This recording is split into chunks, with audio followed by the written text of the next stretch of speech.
Story of Prince Rajasimha. Once upon a time, there were 3 sons for the king who ruled the Vengai country.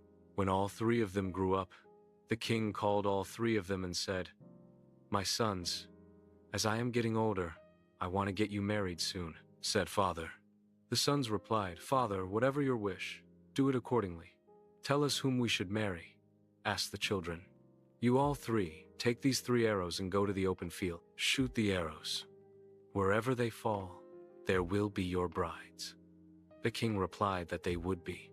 The 3 princes bowed to their father and took leave, each with an arrow. They took and went to the open space. There they shot the arrows. The arrow of the eldest prince fell in the outer courtyard of a minister's house. The minister's daughter took and kept it. The second prince's arrow fell in a rich merchant's house. That his daughter took and kept. The last prince's arrow jumped high, also jumped here and there, and flew away. He searched everywhere for it. Finally, he came to the edge of a pond and sat down, worried and tired about what to say to his father. Then he heard some sound and turned around suddenly. He was very surprised to see a frog sitting there, holding his arrow in its mouth. Going to that frog, he asked, "Frog, frog, will you give me my arrow?"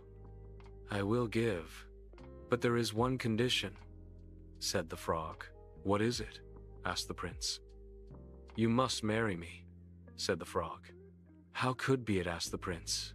"How can I marry a frog? If you respect your father's word, you must marry me. I am the bride you have been waiting for," the frog replied proudly. The prince became very worried. He sat with his head bowed. But what to do? He didn't know any other way. So he took the frog to the palace. The king arranged all 3 weddings splendidly. The eldest prince married the minister's daughter. The second prince married the merchant's daughter. The third prince, Rajasimha, is married to a frog. After some time, the king called his 3 sons. "I want to test the skills of your wives, so I am going to have a competition for the 3 of them.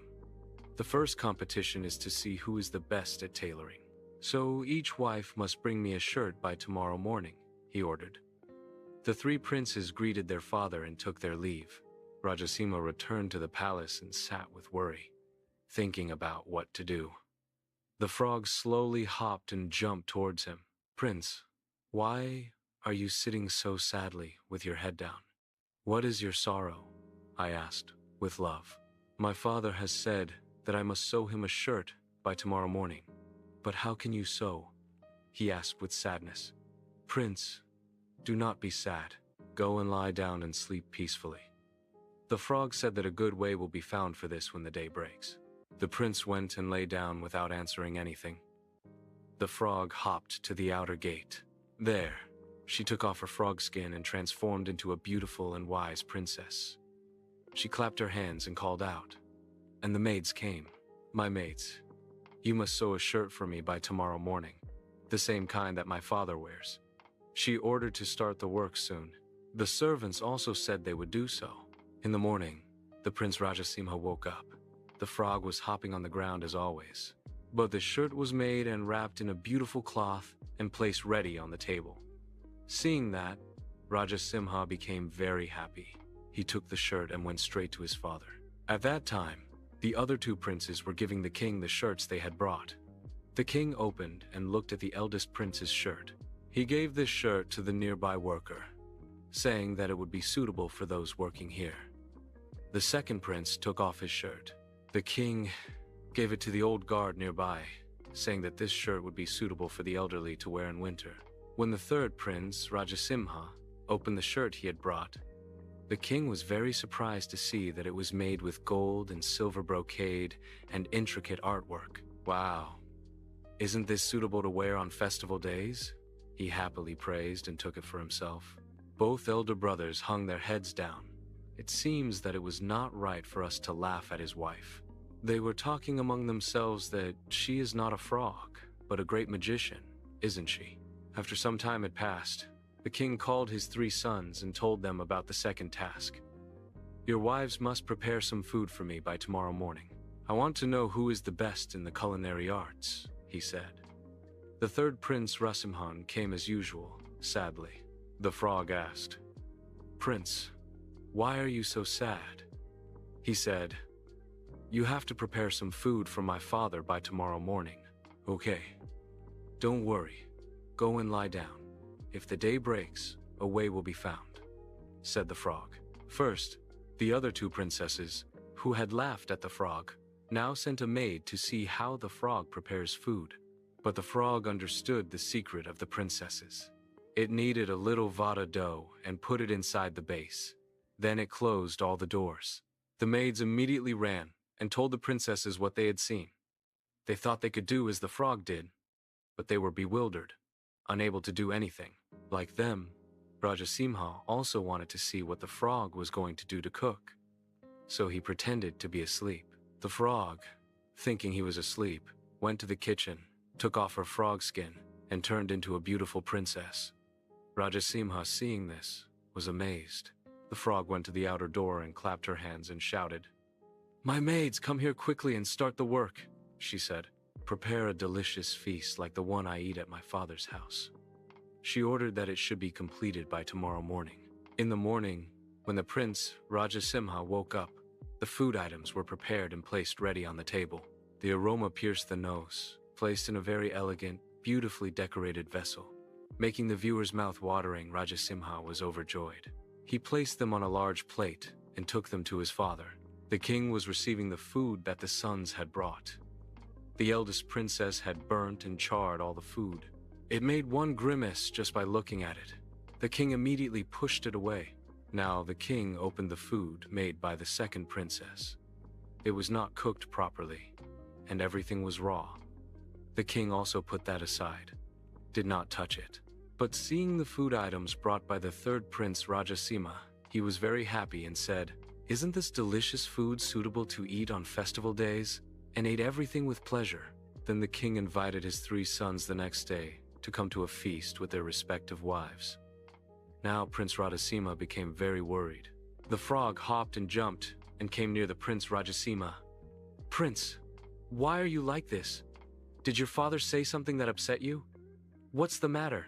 I will try to resolve it if I can, she asked him with affection.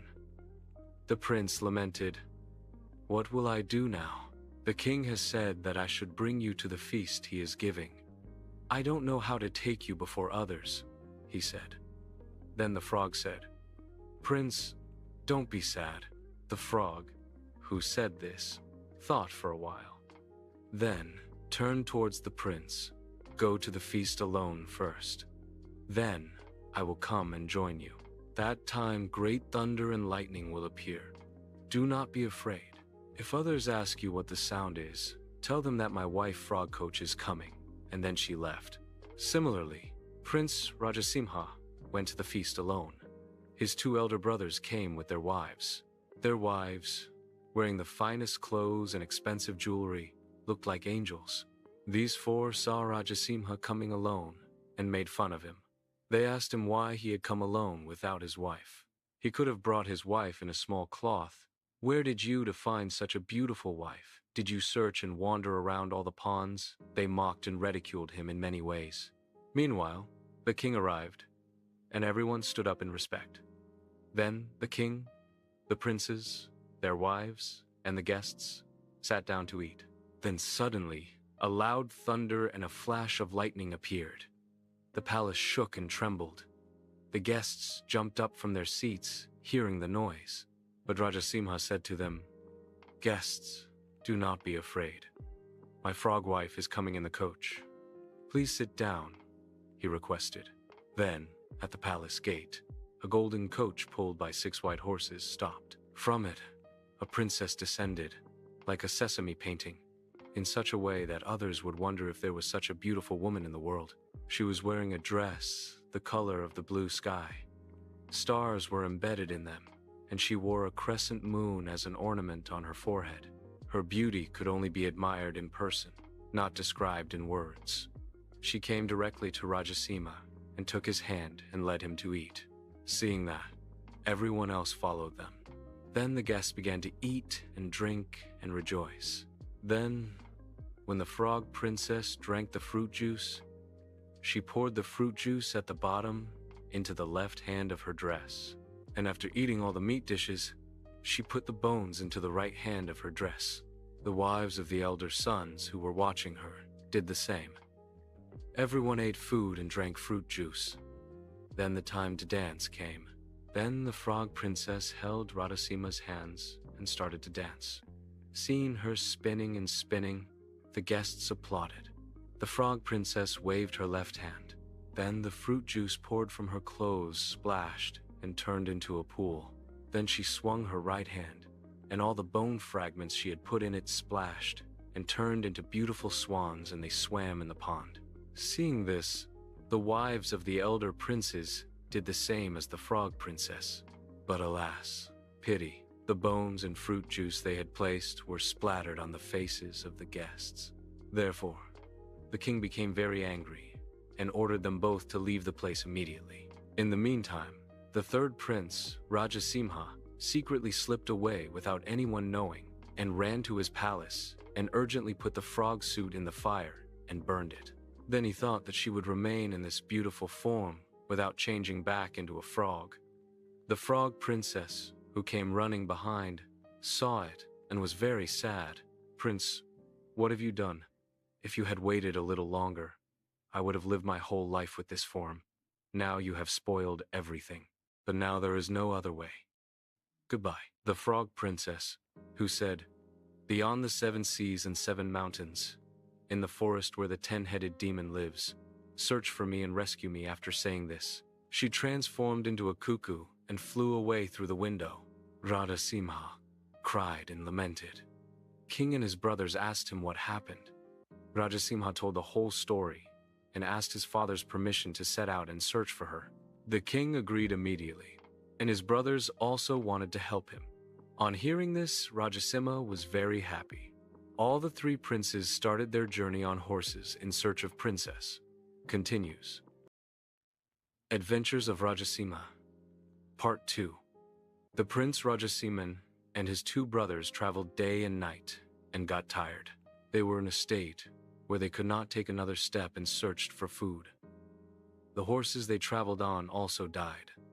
Finally, they reached a forest and saw a hut and knocked the door. The old man who opened the door and came out asked, "Young men, who are you? What do you want?"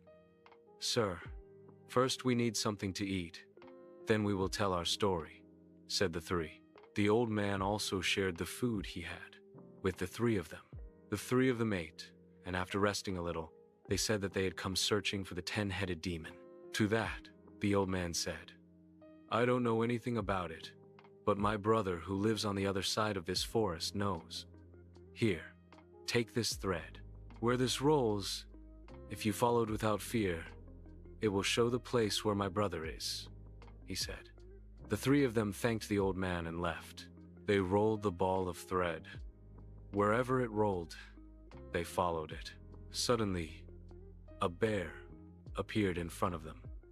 The 3 princes took out arrows and aimed to kill it. But the bear said, "Princes, do not kill me. One day you may need my help."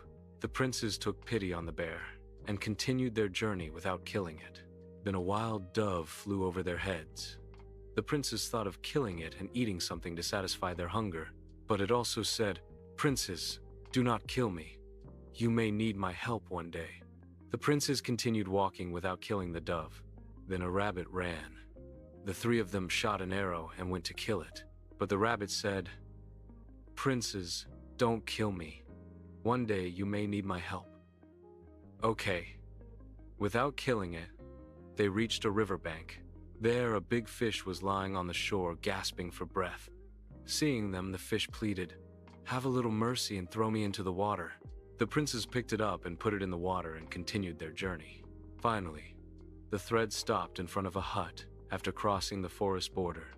That hut was spinning on 2 sticks. Rajasimha shouted, "Hut! Hut! Hut! Please stop for us for a while." Stopped circling the hut and turned to face its front with the princes and its back with the forest. The princes knocked on the door. An old man came opening the door. His face had many wrinkles. With narrowed eyes, he looked at them and asked who they were and why they knocked on the door. "Your brother sent us here," Rajasima said. "We have come looking for the 10-headed demon." "Good, young men, but it has 2 brothers. Only by killing them you could approach the 10-headed demon. But arrows are not suitable for fighting with them. You need iron swords," said the old man. "Where do we go for swords, old man?" said the young princes. "Don't worry, young men. I'll tell you. Go straight. There will be a big mountain. That mountain has a big cave. The mouth of the cave is covered by a huge rock. Move the rock and go inside. You will see the swords you need there." And with that, he gifted him the best horses he had. The 3 princes thanked the old man and went straight towards the mountain. Upon arriving there, they saw a large cave covered by a rock. The brothers moved the rock aside and entered the cave, and saw that all kinds of weapons were piled up without count. They became very happy. Taking 1 good sword each, they continued their journey. They said that if they carried these swords, fighting would be many times easier, and we should be grateful to this old man. Without stopping anywhere, they rode the horses given by the elders and continued their journey, finally reaching a village. They looked around, but no one was in sight. The boundaries were all burnt to ashes. Only 1 hut remained unburnt. The brothers went into that cave. Inside, they saw an old man lying down. The brothers asked, "Can we stay here tonight?" "Where are you going?" the old man asked back. "We are going to the Karumbunti River Bridge. We are going to fight with the 10-headed demon who has imprisoned my wife Ezilarasi, the frog princess, and we want to rescue her," replied Prince Rajasimha. "Good young men. These cruel demons with evil hearts are plundering, killing, and destroying everywhere they go. They have ruined all our villages like this. Only I have escaped and survived. If you kill them, the people of this country will be very grateful," the old man said. "The king of this country is a real coward and not a good-hearted person," he said with sadness, and he would not care about the sufferings of the people. Having spent the night in the old man's hut, the brothers got up early and continued their journey. After traveling for a long time, they reached the riverbank. Broken swords, arrows, and human bones were scattered on the riverbank. There was an empty hut there, so the 3 princes thought of staying in that hut. Prince Rajasimha looked at his brothers and said, "We have come to an unknown country, crossing a long distance. Here we must be vigilant. We must listen carefully to every little sound. So the demons couldn't cross the bridge without our knowledge. Someone among us should take turns in guarding the bridge," he said. On the first night, the elder brother went to guard. He walked along the riverbank and looked intently across the river. Everything was quiet. He saw no one. No sound was heard. Therefore, he lay down under a bush. Immediately, he began to snore loudly, deeply. Prince Rajasimha, who was lying inside the hut, could not sleep. He did not close his eyes even for a moment. During midnight, he took his sword, wrapped it in his hip, came to the river, and looked around. He saw his brother sleeping under a bush, but without waking him, he began to guard himself. Suddenly, the river flooded and surged. The wind blew fast, and the trees swayed quickly. The birds in it began to chirp and scream. Then a 3-headed demon came riding on a black horse. When it came to the middle of the bridge, the horse it came on stumbled. The black crow's wings on the demon's shoulder fluttered. The hair of the black dog that ran behind the demon stood up. The 3-headed demon asked, "Why do you stumble, horse? Why are your wings flapping, black crow? Why is your hair standing up, black dog? Do you feel that the prince who can destroy us has been born? He hasn't even been born yet. And even if he were born, of what would he be to me? I would grab him with one hand and crush him with the other," said he. Hearing this, Prince Rajasimha came out from under the bridge. "Oh, my dear cold demon, don't cackle. You don't know what kind of youth I am. Don't try to ridicule me within it. First, fight with me. Then see whose strength is greater. The one who makes the opponent bite the dust? He should be proud and boast," he said. Then Rajasimha took the sword he had tucked in his waist and tried to fight the ghost. When their swords clashed, the ground around them shook and rumbled. Rajasimha, with his sword, sliced off all 3 heads of the demon in one stroke. The demon fell down, screaming. Then he cut the demon's body into small pieces and threw them into the river. He kept the 3 heads of demon under the bridge and returned to the hut and went to sleep. The day dawned and the elder brother returned. Rajasimha looked at him and asked, "Brother, what happened? Did anyone come at night?" "No one came, brother. Nothing happened. Not even a fly crossed me," he replied. Rajasimha got up quietly without saying anything in response. On the second night, the second brother went on guard. He walked here and there and looked closely at the riverbank. Deciding that everything was quiet, he lay down and hid his body under the bushes and fell asleep. But Rajasimha did not have much faith in his second brother, like his elder brother. So, as before, after midnight, he took his sword and went under the bridge to guard. Then suddenly the earth shook, the trees swayed, and the birds screamed.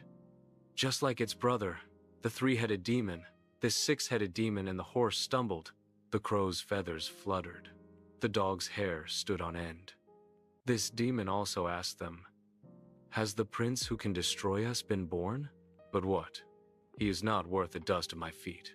I will crush you with one finger," it said. But before that, Rajasimha ran from the bottom of the bridge and shouted, "Enough! Enough! Stop your talk," he challenged. "Don't boast before fighting with me. Let's see who defeats whom. Come on." Rajasimha took the sword from his waist and spun it around and jumped on the 6-headed demon. In a single stroke, he cut off its first 3 heads. "Prince, wait a moment. Let me rest," shouted the demon. Prince Rajasimha said, "It is not the time for you to talk about rest. You still have 3 heads. I only have 1. When you also have only 1 head, we can both rest together," he mocked. By this, the angry demon struck the prince heavily and pressed him into the wet soil up to his knees. But the prince suddenly scooped up the soil in his hands and threw it at the demon's fiery eyes.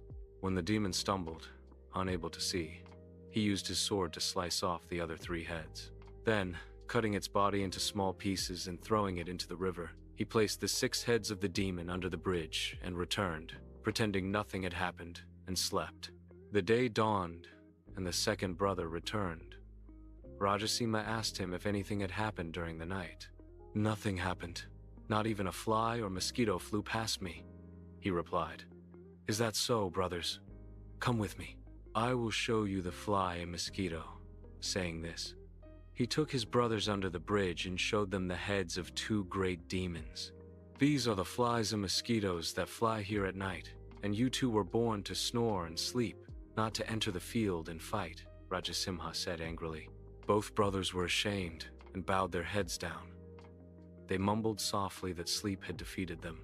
On the 3rd night, Rajasimha himself set out for the guard. "I have to handle a terrible battle, but you 2 must not fall asleep," Rajasimha said to his brothers. "Listen carefully. When you hear my whistle, send my horse to me immediately, and you both should also come to help me." Then Prince Rajasimha went to the riverbank and waited under the bridge. Then he tied 2 large stones from nearby to his waist belt. Midnight passed.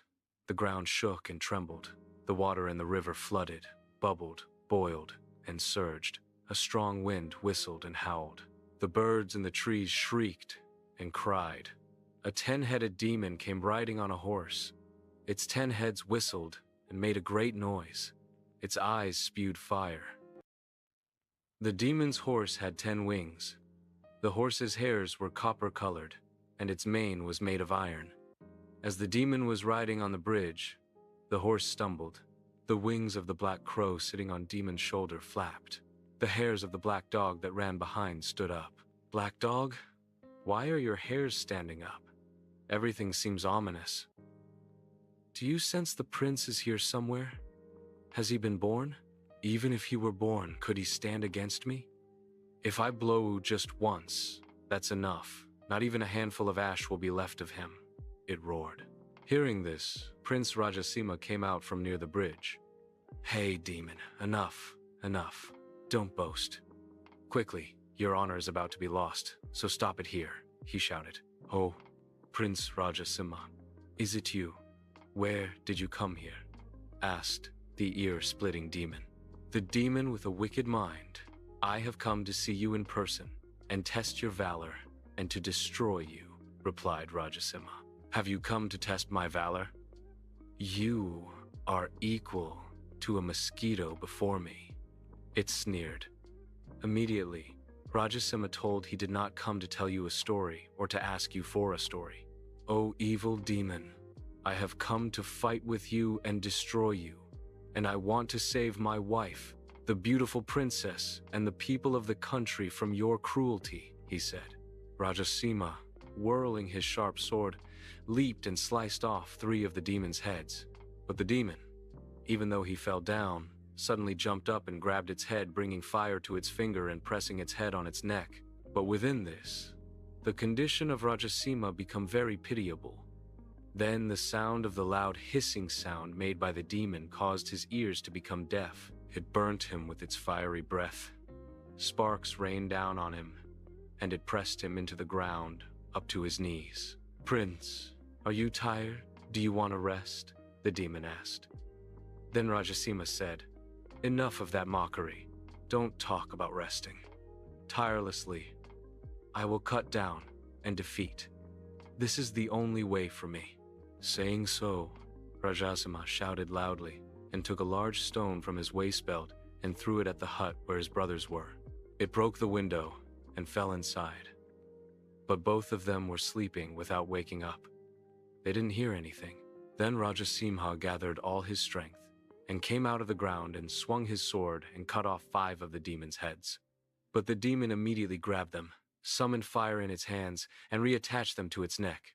Then it crashed into Rajasimha and pressed him into the river sand up to his waist, at which point Rajasimha realized his dangerous situation.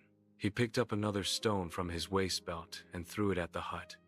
It broke the roof and fell inside. Even then, his 2 elder brothers were sleeping and they didn't hear anything. Rajasimha jumped onto the demon for the 3rd time and slashed off its 7 heads. But the demon caught him and stuck him back to its neck as before. It jumped on Rajasimha and buried him in the ground up to his neck. But before that, Rajasimha took the wooden log next to him and threw it at the hut. The hut shook with the force of the impact and swayed as if it would collapse and fall to the ground. It was only then that the brothers woke up. Even though they had only known each other for a short time, Rajasimha's horse sensed that he was in danger and neighed fiercely. The sound of cutting the rope it was tied to and trying to run, jumping and leaping, reached their ears. Both of them ran outside and united the horse. After that, they also ran. Rajasimha's horse ran towards him. It attempted to kick the demon with its hind legs. The demon, shouting, "Ooh!" attempted to shower sparks on the horse. But Rajasimha came out from under the ground and quickly, with the sword in his hand, sliced off the index finger that was spewing sparks of fire, and also cut off its 10 heads in one stroke, then cut its body into pieces and threw it into the river. The 2 elder brothers then ran to him. Rajasimha was very angry when he saw them. Why have you done like this? Will you sleep like this?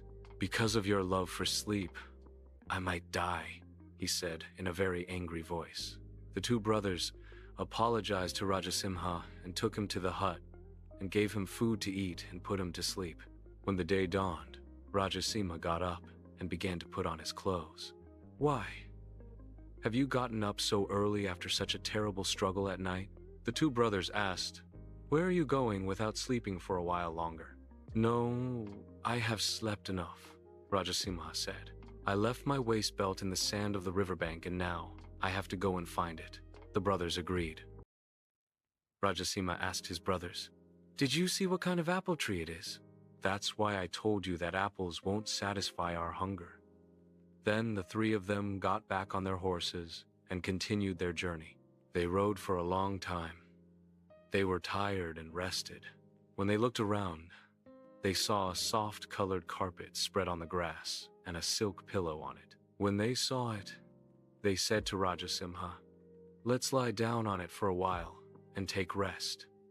Rajasimha told them, "Brothers, don't think that this carpet is soft." The two elder brothers were angry and shouted at Rajasimha, "You are constantly teaching us like this." They scolded Rajasimha for saying, "You shouldn't do this. You shouldn't forbid us from doing that." But Rajasimha didn't answer. Without speaking, he took off his loincloth and threw it on the carpet. The cloth immediately caught fire and burned to ashes. He then said to brothers that the same fate must have happened to you too.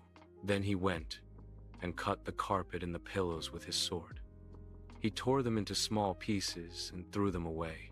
Brothers, you must not be angry with me, because the apple tree and the carpet are not as ordinary as they appeared to our eyes. The wives of the three demons tried to kill us, but they themselves perished. The two brothers were amazed and continued their journey.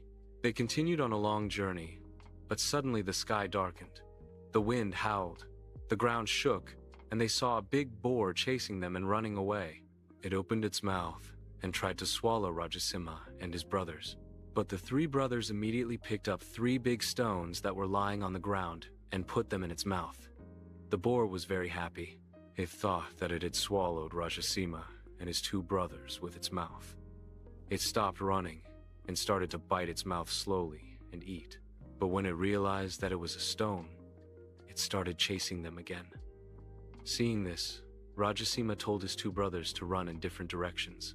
One brother ran to the right and the other to the left. Rajasimha ran straight ahead. The wild boar he was chasing suddenly stopped. It did not know which one to chase first. It stood there hesitating and turned its nose this way and that. Meanwhile, Rajasimha ran and lifted the boar up and threw it to the ground with all his strength. The boar died. They traveled a little further and reached the big tree. At the top of the tree, that had grown very tall, and on top was the box. They wondered how to get it. But strangely enough, a bear came running from somewhere and grabbed the tree by the roots. The tree split in 2. The frog princess Ezilarasi got free from it. The box also fell from above and broke. A rabbit jumped out of the box and ran away. But then another rabbit came there and chased it away and fought with it and threw it away. A pigeon inside the rabbit came out and flew high into the sky. But before it could open its eyes, another wild pigeon attacked it. With the speed of its attack, this pigeon dropped its egg. The egg fell into the river. The 3 brothers were stunned. Rajasimha wondered how to find the egg in the river. Then, Fish brought the egg that they had saved with his mouth and swam to the shore and gave it to Rajasimha. Rajasimha took the egg and broke it. He broke the ends of the 3 needles and threw it into the river. They also rescued the frog princess, Eshalarasi. Since then, no demons or wild animals have been seen in that area. The people were very happy. The people of the country welcomed Rajasimha and expressed their happiness. Celebrations, dancing, and singing were seen everywhere. They decided to make Rajasimha as the king of their country. The stone mansion and the pig demon.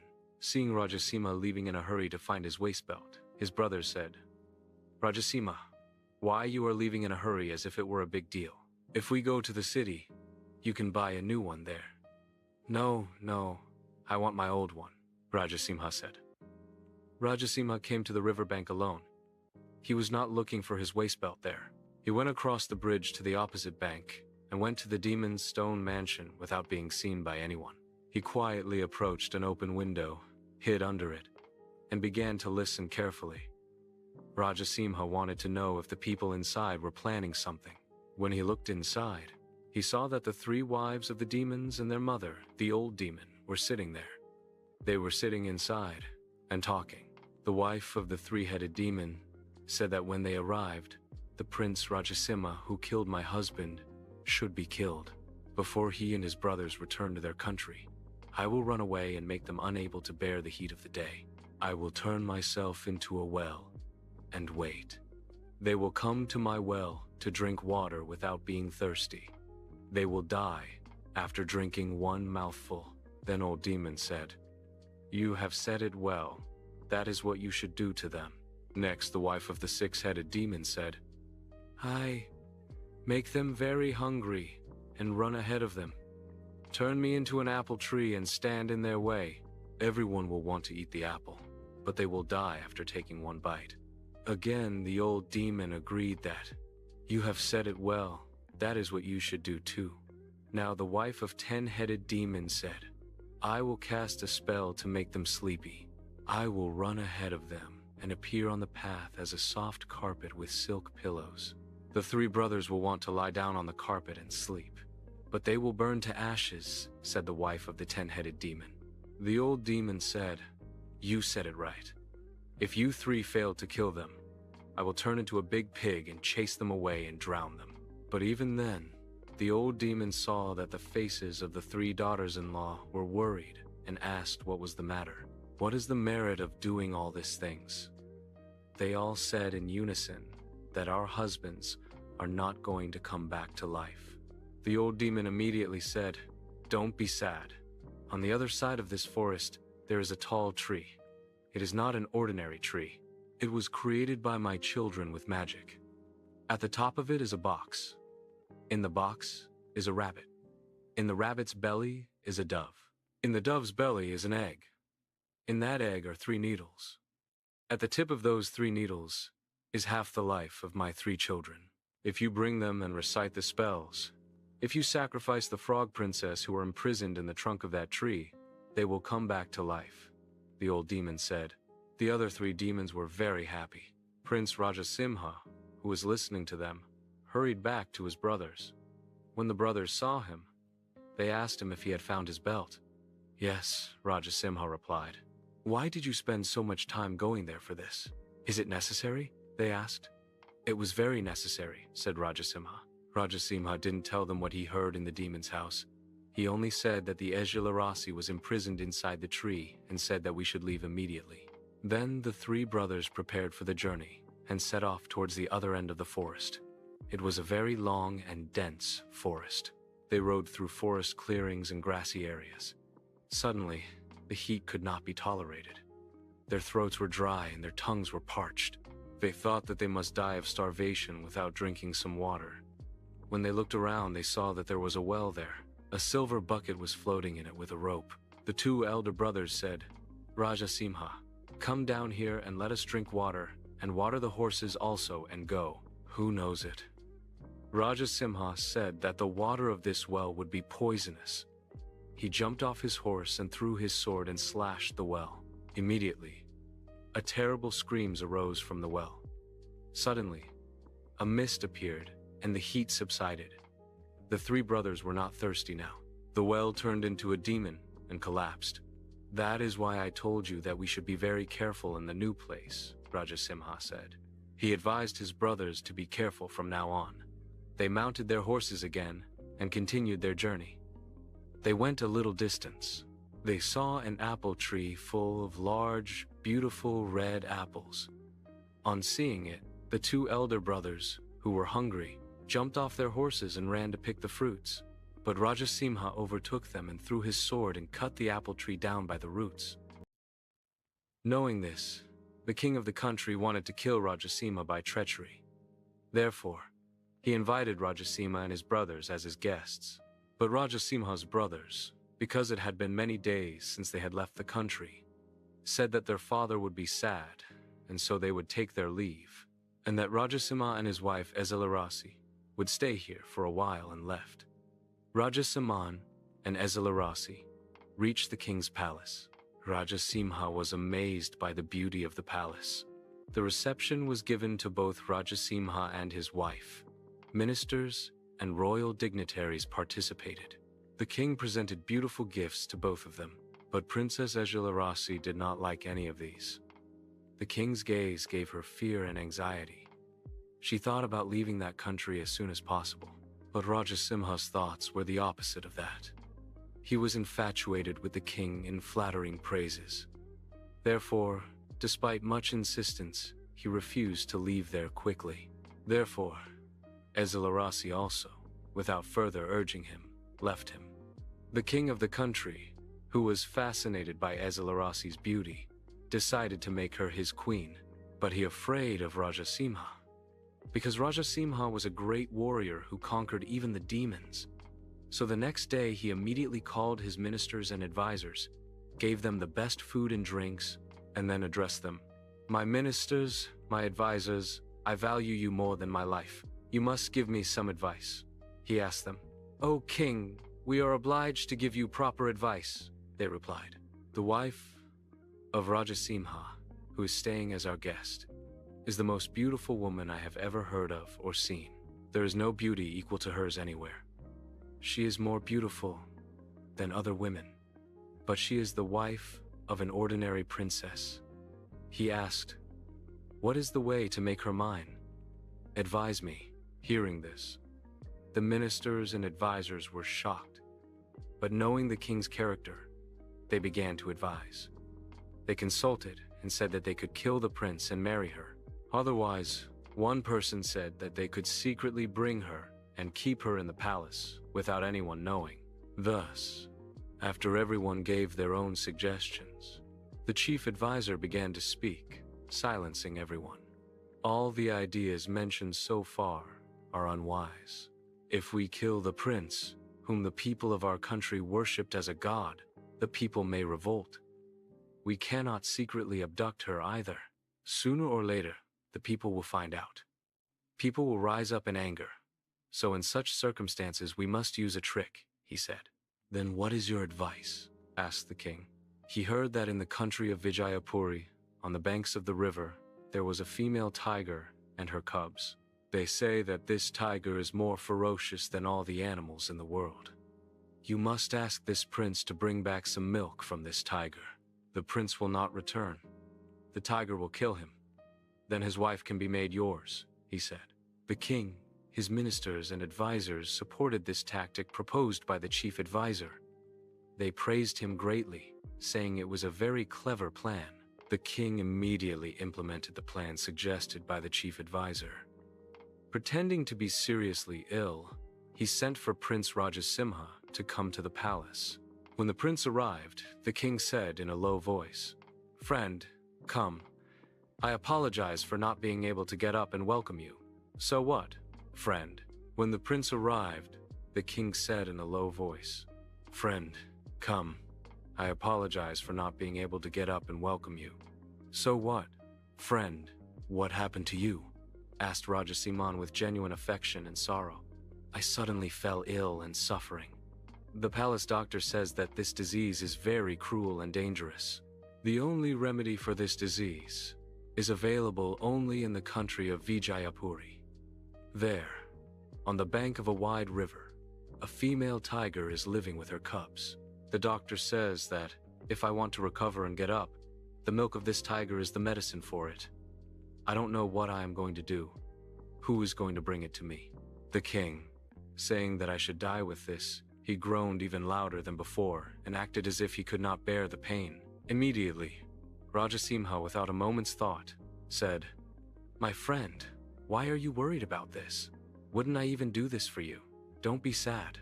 I will make arrangements for that right now," he said, and went towards the guest palace. We will see about Rajasimha's journey to Vijayapuri in the next story.